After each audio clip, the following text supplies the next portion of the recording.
ભાવનગર જિલ્લાના તગડી ખાતે આવેલા IOCLના રિફિલિંગ પ્લાન્ટ ખાતેથી સાંજે 4 વાગ્યાની આજુબાજુ જિલ્લા કલેક્ટર ઓફિસ ખાતેના કંટ્રોલ રૂમ અને ભાવનગર જિલ્લા પોલીસ ખાતેના કંટ્રોલ રૂમને એક કોલ મળે છે કે IOCLના પ્લાન્ટ ખાતે કોઈ મિસાઇલ કે બોમ્બ દ્વારા હુમલો કરવામાં આવેલ છે. બંને કંટ્રોલ રૂમ ખાતેથી સંબંધિત અધિકારીઓને જાણ કરતા સંબંધિત SDM, ડેપ્યુટી SP, પોલીસના અધિકારી કર્મચારીઓ, ભાવનગર કોર્પોરેશનની ફાયરની ટીમ અને રેલવેના સિવિલ ડિફેન્સના કર્મચારીઓ તાત્કાલિક અહીં પહોંચે છે.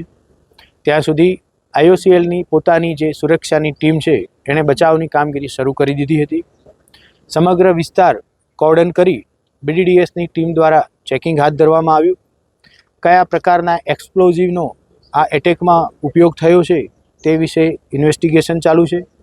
ત્યારબાદ જે જગ્યાએ આ મિસાઇલ કે બોમ્બથી હુમલો કરવામાં આવ્યો એની બિલકુલ નજીકમાં high explosive zone refilling plant ચાલી રહ્યો છે.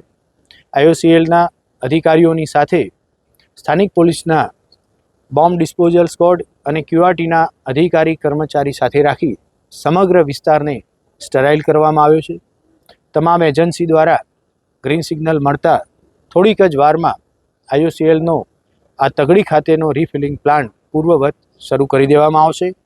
આ હુમલામાં કુલ 23 વ્યક્તિઓને ઇન્જરી થવા પામેલી હતી, જેમાંથી 17 વ્યક્તિઓને સામાન્ય ઈજા, 4 વ્યક્તિઓ વધુ ગંભીર રીતે ઘાયલ થયેલા હોવાથી ભાવનગરની સટી હોસ્પિટલમાં લઈ જવામાં આવેલા છે. કમનસીબે 2 વ્યક્તિઓનું આ ઇન્જરીમાં અને હુમલામાં મૃત્યુ થયું છે. માં motor driving, safe and sure driving. Driving એ શોખ સાથે આપની મોટી જવાબદારી પણ છે. અમારા ઇન્સ્ટ્રક્ટર દ્વારા સચોટ અને સરળ માર્ગદર્શન. આપની રોજની તાલીમની માહિતી મેળવીને શું અધુરાશ છે એના ઉપર પૂરું ફોકસ કરાય છે.